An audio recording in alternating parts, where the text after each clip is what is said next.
नमस्कार, हरे कृष्णा। आप सबका फिर से सोच विचार चैनल में स्वागत है। तो आज का जो हमारा विषय है वो है आर्थराइटिस, घुटनों जोड़ों का दर्द। तो आज हम इस विषय के बारे में बातचीत करेंगे। छोटे छोटे से हम 6-7 पॉइंट के ऊपर बात करेंगे। सबसे पहला पॉइंट, भगवान ने हमारी जो बॉडी बनाई है वो बहुत सोच समझ के बनाई। हमारी बॉडी का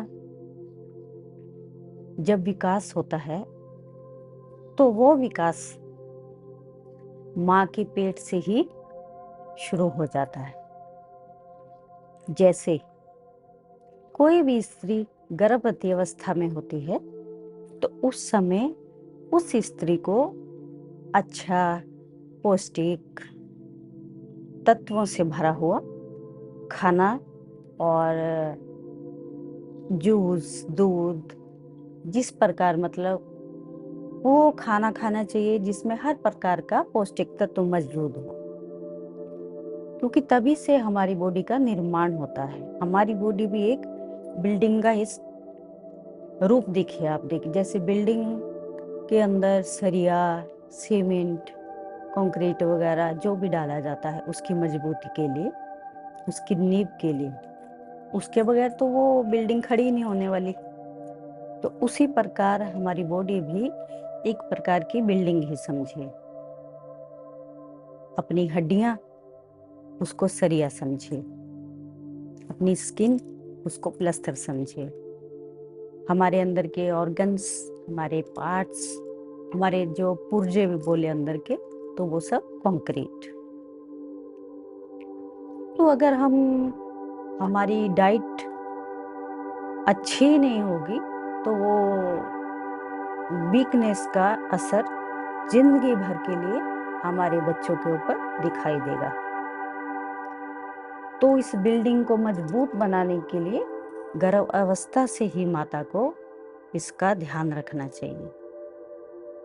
फिर बात आती है, जब बच्चे की पैदाइश हो तो भगवान ने माता को जो दूध दिया है स्तनपान कराने के लिए, वो बच्चे को इसीलिए दिया है क्योंकि वो बच्चा छोटा कुछ खा पी तो नहीं सकता है, तो दूध पे ही डिपेंड है। तो भगवान ने कुछ सोच समझ के ही ये रचना की है। तो हमारी हर माँ, बेटी और बहन को चाहिए कि अगर भगवान ने ये खुराक बच्चे के लिए दी है तो उसको बराबर उस बच्चे को दी जाए, उसको बराबर स्तनपान करवाएं। तो आजकल की तो कुछ ऐसी बहुएं, बेटियां, ये चलन चल गए कि अगर बच्चे को अपना दूध पिलाएं, स्तनपान करवाएं तो उनकी खूबसूरती घट जाती है। तो ये उनकी सोच बिल्कुल गलत है। उल्टा उनकी सेहत के ऊपर बहुत बुरा प्रभाव पड़ने वाला है उनके आने वाले भविष्य में, यानी कि उस माता के ऊपर जो अभी अभी शिशु को जन्म दे के हटी है। क्योंकि देखिए, अगर वो बच्चे को अपना स्तनपान नहीं करवाएगी तो वो जो दूध होता है वो अंदर ही अंदर जमने लग जाता है।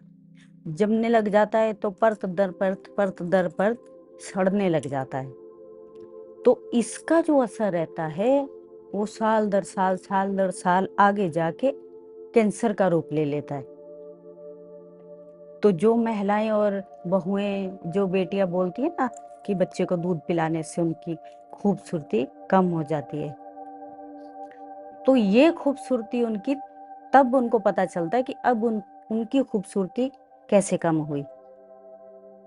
तो बच्चे को दूध पिलाना चाहिए। बच्चे को दूध पिलाने से बच्चे की बॉडी की जो मजबूती है वो उसके बुढ़ापे तक उसका साथ देगी। मेन उसको हड्डियां और किसी भी प्रकार का कोई रोग जल्दी नहीं होगा। तो बच्चे को अपना दूध जरूर पिलाएं, कम से कम 3 साल तक हर माँ को अपना बच्चे को दूध पिलाना चाहिए। हमने तो कभी भी बच्चों को बॉटल आज तक नहीं कभी भी लगवाई थी। जब हमारे भी बच्चे हुए हैं हमने अपने बच्चों को कभी दूध ने ऐसा बाहर का दूध बोतल में डाला, मक्खियाँ भिनक रही है, ऐसे ही बच्चे को लिया और डाल दिया, कभी तभी तो बच्चे बीमार होते हैं, पेट खराब होते हैं, छोटे छोटे बच्चों के पेट में दर्द होता है, वो बेचारे बोल तो पाते नहीं, रो रो के अपनी बातें बताएंगे। तो ये सब नहीं करना है, तो बच्चों को अपना दूध पिलाना है जिससे उनका शरीर मजबूत बने, गठीला बने, स्वस्थ बने। तो ये काम अपने को बच्चे को जरूर करना है। और बच्चे को दूध पिलाने के बाद आप उसी अवस्था में वापिस आ जाओगे तो जैसी अवस्था में आप बच्चे को जन्म देने से पहले थे, मतलब आप एकदम फिट और सुडौल दिखोगी, पतली। वो आपने देखा रहेगा कि कुछ माताएं बहनें ऐसी होती हैं जो बच्चों को जन्म देने के बाद एकदम यूं फूक जाती हैं, फूल जाती हैं। वो सब बोलते हैं ये एक ही बच्चे में तुम्हारे अंदर इतना परिवर्तन आ गया, क्यों आया? तो उसका कारण वायु दोष, क्योंकि बच्चे को जब जन्म हुआ था तब उसने अपने खाने पीने का परहेज रखा ही नहीं। तो आज भी जो हमारे बुजुर्ग हैं, यानी हमारी बुजुर्ग माताएं, गांव में देखिए आप, जो जानकारी है जिनको इन बातों की आज, तो आज भी अपनी बहुओं को जब उनको डिलीवरी होती है तो उसमें वो माताएं अपनी बहुओं और बेटियों को गांव में आज भी 1.25 महीने तक सादा पानी और ठंडा पानी पीने से परहेज दिलवाती है, क्योंकि उससे शरीर में उसी वक्त वायु रोग होता है और हड्डियों और जोड़ों में दर्द तभी से चालू होना शुरू हो जाता है। इसलिए कभी भी प्रेगनेंसी के दौरान जब भी लेडीज को छोटा बाल बच्चा हो, मतलब वो सूतक होता है, जब उसको छिला भी बोलते हैं, उस अवस्था में जब कोई लेडीज हो तो उसको कभी भूल के 1.25 महीने तक ठंडा पानी, सादा पानी इसका प्रयोग नहीं करना है। उसको इतना मतलब गुनगुना होना चाहिए कि आप पी सको। तो जब भी आप अपनी बहू बेटी को जो सूतक में है, छीले में है, उसको 5-10 लीटर पानी, उसके अंदर 3-4 चम्मच अजवाइन के डाल दीजिए, उसको बॉईल कीजिए। जब वो बॉईल हो जाए तो उसको छान के किसी दूसरे बर्तन में डाल के उसको रख दीजिए। जब भी वो बहू बेटी को प्यास लगे तो उसको उस पानी का गिलास गुनगुना कीजिए और तब अपनी बच्ची को वो पानी बहू को पिलाइए। 1.25 महीने तक अजवाइन का पानी पिलाने से उसको जिंदगी भर, माँ को भी और बच्चे को भी, क्योंकि बच्चा उसका दूध पिएगा तो वो अजवाइन का पूरा असर बच्चे में जाएगा, तो वो औषधि के रूप में रोगाणु रहित बच्चे को भी पेट में कोई दर्द नहीं होगा और कुछ नहीं होगा। जब माँ उसको अपना दूध पिलाएगी ये तब है, अगर दूध नहीं पिलाएगी तो तब ये सब होने वाला नहीं है। तो माँ का खुद का भी स्वास्थ्य अच्छा रहेगा, मजबूत रहेगा, उसे कोई वायु दोष नहीं होगा और बच्चे को भी ऐसी कोई प्रॉब्लम नहीं होगी। तो याद रखना, जब भी आपकी डिलीवरी हो, आपका सूतक हो, तो 1.25 महीने तक अपने आप को केयर करें, ठंडे पानी से बचें, गुनगुना पानी पीजिए और अपने शरीर को कम से कम हवा लगने दें। थोड़ा हवा का भी, हवा दोष बोलते हैं, वायु रोग जिसको बोलते हैं, ये प्रेगनेंसी के दौरान ही लेडीज को ज़्यादा लगता है, तो उसकी वजह से हड्डियों जोड़ों में दर्द की शुरुआत हो जाती है। तो तीसरा है चोट लगने से, कोई गिर गया, कोई घर में ही स्लिप हो गया, कोई रास्ते में केले के छिलके गिर रहे थे उससे ही स्लिप हो गया, कोई बच्चे खेल रहे थे आपस में भागते भागते वो स्लिप हो गया, कोई गाड़ी में चढ़ते उतरते वो स्लिप हो गया। तो मतलब चोट लगने के बहुत से ढंग। तो कोशिश करें कि जल्दी जल्दी में हर जगह हफड़ा दफड़ी में ना चले, थोड़ा सोच समझ के ही पाँव धरे, जिससे आपके शरीर को कोई चोट ना लगे। तो अब हम बात करेंगे घुटनों में दर्द होने वाली जो कुछ बातें, मतलब जो शरीर अपने जोड़ों के अंदर, शरीर के अंदर जितने भी जोड़ हैं उसमें टक टक टक टक टक की आवाज आना, जब हम चले तो टक टक की आवाज आए। तो उस आवाज के भी 2-3 कारण लक्षण होते हैं। जैसे जोड़ों के अंदर हवा का भरना। जब हमारे जोड़ों के अंदर ग्रीस कम होने लगती है और जोड़ों की जो लचीलापन होता है, जो उसका जॉइंट होता है, वो खुश्क होने लगता है। तो उस भाग तक मतलब ऐसा चिकनी वस्तु वहां तक नहीं जा पाती है, जिसके कारण जॉइंट के अंदर खुश्की आने लगती है और टक टक और हवा भरने की आवाज चालू हो जाती है। तो आपको चाहिए उसके लिए देसी घी का भी आप इस्तेमाल करें, ताकि उसकी चिकनाई जोड़ों के अंदर तक जाए और टक टक की आवाज से आप बचें, ताकि जोड़ों को ग्रीस मिले। दूसरा मैंने आपको बताया कि जोड़ों के अंदर हवा भरने से भी बुलबुले फूटते हैं। अंदर जो हवा भरेगी तो बुलबुले बनते हैं, उनके फूटने से भी टक टक की आवाज आती है। तो उससे थोड़ा बहुत, जैसे वो बुलबुले फूटते हैं तो दर्द भी बंद हो जाता है। तो किसी किसी को तो टक टक की कंटिन्यू आवाज आती है, तो किसी किसी को टक टक की आवाज आती है, बुलबुले फूटते हैं और फिर आवाज बंद हो जाती है। तो अगर आपको भी बार बार टक टक की आवाज आती हो, तो इसका बहुत सीधा सा इलाज है, बहुत आसान सा। हींग लगे ना फटकड़ी, बहुत आसान। आप क्या करें, इसके लिए चने लीजिए, भुजे हुए चने रहते हैं मोटे मोटे फूले फूले से, वो लीजिए और थोड़ा सा गुड़ लीजिए। गुड़ इतना लीजिए कि आपको खाने में ऐसा ना लगे कि ज्यादा मीठा हो गया, ऐसा नहीं।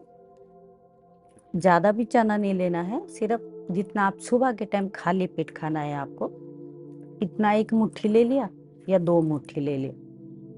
और उसके अंदर इतना सा टुकड़ा चाकू के साथ काट के छोटा छोटा करके गुड़ के अंदर डाल दिए। तो आप उसे सुबह के टाइम चबा चबा कर खाएं। तो आप देखेंगे 1 हफ्ता भी नहीं होगा आपको ये रेमेडी करते हुए, तो जोड़ों में दर्द भी कम होने लग जाएगा और टक टक की आवाज तो 3 दिन में ही बंद हो जाएगी। क्योंकि चने और गुड़ के अंदर आयरन की मात्रा बहुत ज्यादा होती है। तो आप इस प्रयोग को भी जरूर करके देखें। गुड़ और चने का इस्तेमाल रोज करें, तब तक करें जब तक आपकी हड्डियों में से टक टक की आवाज बंद ना हो जाए और जोड़ों में भी दर्द बहुत अच्छा है इसके। आप जहाँ ना वॉकिंग करते होंगे तो आप 10 मिनट नहीं चल पाते होंगे, तो गुड़ और चने का सेवन करने से, मैंने प्रैक्टिकल किया है तभी मैं आपको बता रही हूँ, गुड़ और चने का सेवन करने से जहाँ आप 10 मिनट नहीं वॉकिंग कर सकते ना, तो आप 30 मिनट करने लग जाओगे, वो भी 1 महीने के अंदर अंदर। फिर बात आती है, क्योंकि देखिए हमारी हड्डियां जो होती है वो इसीलिए कमजोर होती है कैल्शियम की वजह से। तो कुछ लोग कैल्शियम की गोलियां भी खाते हैं, लेडीज भी खाती है, हमारे भाई भी, जेंट्स भी खाते होंगे सैंडोज। वो सैंडोज गोली रहती है कैल्शियम की, वो भी खाते हैं। उसको ज्यादा भी नहीं खाना चाहिए। अब किसी को तो ये भी नहीं मालूम कि वो गोली खाने के बाद ऊपर से पानी कभी नहीं पीना चाहिए, क्योंकि उससे पत्थरी बनती है। तो सैंडो गोली खाने के बाद कैल्शियम की गोली चूसने वाली जो डॉक्टर लिख के देते हैं, उसको खाने के बाद कभी भी पानी मत पीजिए, उससे पथरी बनती है। तो आप चूने का इस्तेमाल करें। चूना तो अपनी हड्डियों के लिए एक भगवान ने वरदान दिया हुआ है, कोई महंगा भी नहीं आता है। तो आप इसको खाएं कैसे? आप चूने को दही में, एक जैसे गेहूं का दाना रहता है इतना छोटा सा, गेहूं के दाने के मुताबिक आप उसको पानी में घोल के पी सकते हैं, या आप उसको सब्जी में डाल सकते हैं, छाछ में डाल सकते हैं। दूध में नहीं डालना उसको, दूध की किसी चीज में नहीं डालना। और उसको आप पान रहते हैं, मीठा पान, मीठा पान खुद ही बना लीजिए। पान के पत्ते लाइए घर पे, खुद ही अपने हाथ से उसके ऊपर हल्का सा गेहूं के दाने के मुताबिक चूना खुद ही अपनी उंगली से लगा लीजिए और उसके ऊपर हरी सौंफ डाल लीजिए। इतना सा गुड़ का पीस रख लीजिए। कैल्शियम पान के पत्ते में तो भरपूर कैल्शियम, पोटाशियम, क्या क्या नहीं, उसके अंदर भरपूर तत्व है। तो उसका एक पान बनाइए, वॉकिंग भी करते रहे खाना खाने के बाद और वो पान भी चबाते रहे। एक पंथ दो काज हो जाएंगे आपके।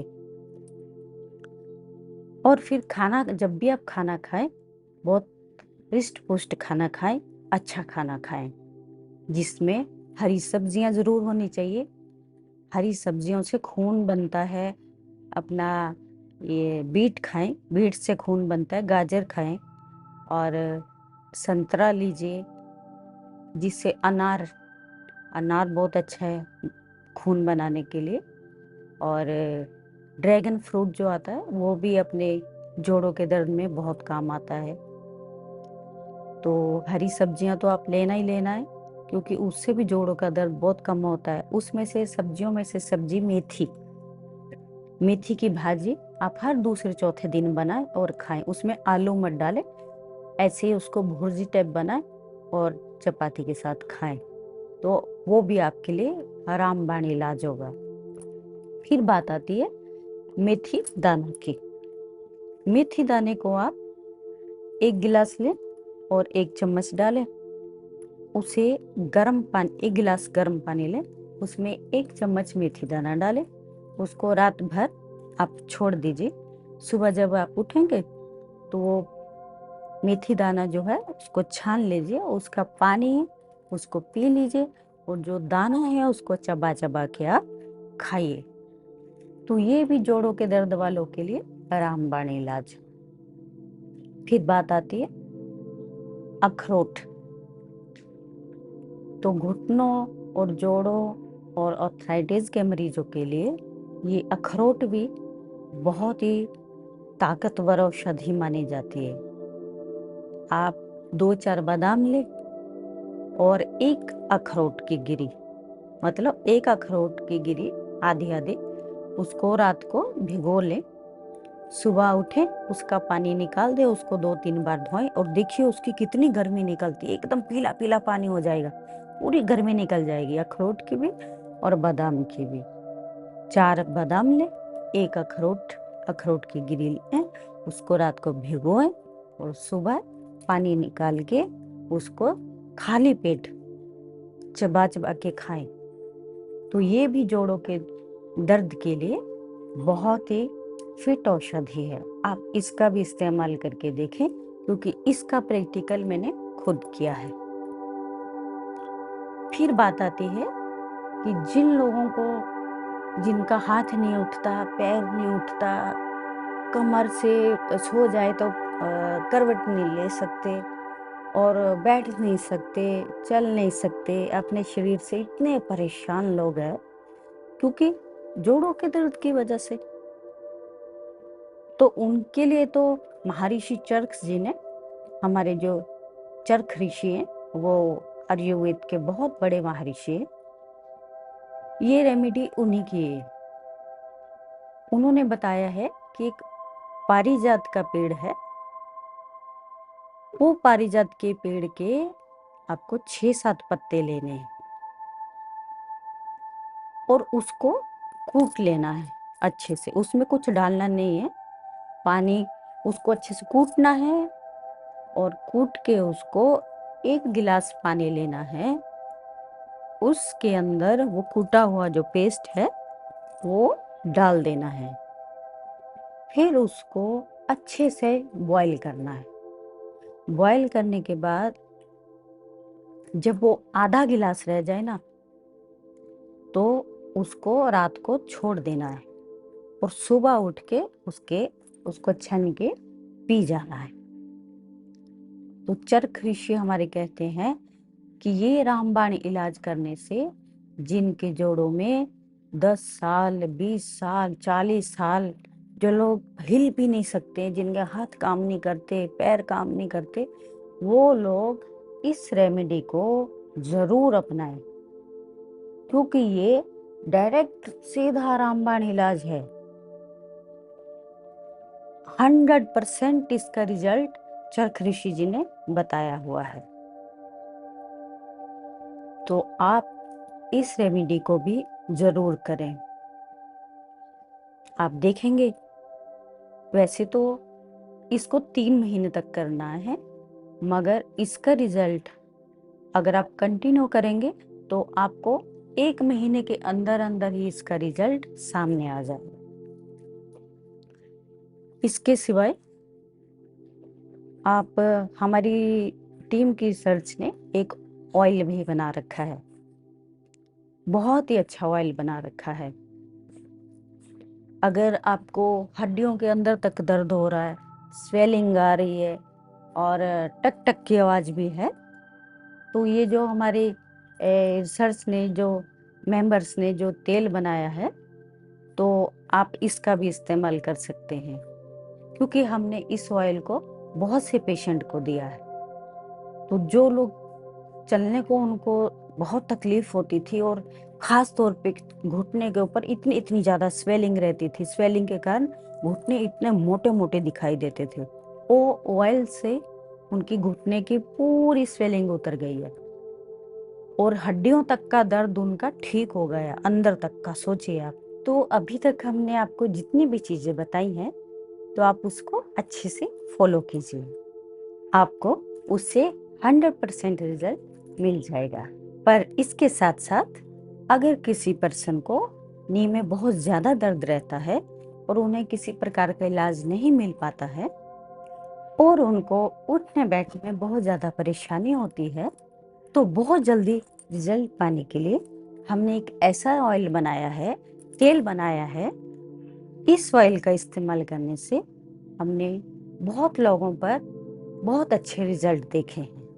अगर आपको ये सब रेमेडी बताने के साथ साथ जो मैंने अभी आपको बताई है, उसके साथ साथ अगर आप ये ऑयल भी इस्तेमाल करना चाहते हैं, तो आप नीचे दिए गए नंबर पे हमारी टीम के साथ संपर्क कर सकते हैं।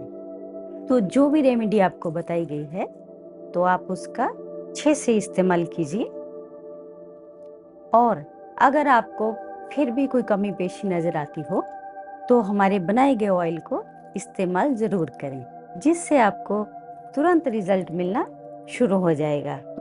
नीचे दिए गए नंबर पे आप कॉल करके हमारी टीम से संपर्क कर सकते हैं।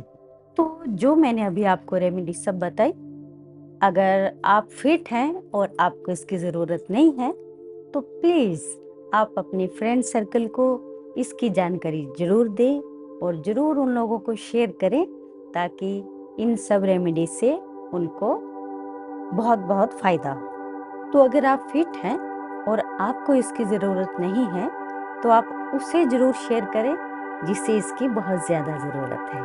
तो आपको उससे, आपके फ्रेंड से बहुत ब्लेसिंग मिलेगी। और अच्छी चीज़ शेयर करना हर कोई चाहता है, ये भी एक बहुत बड़ी पुण्य की बात है।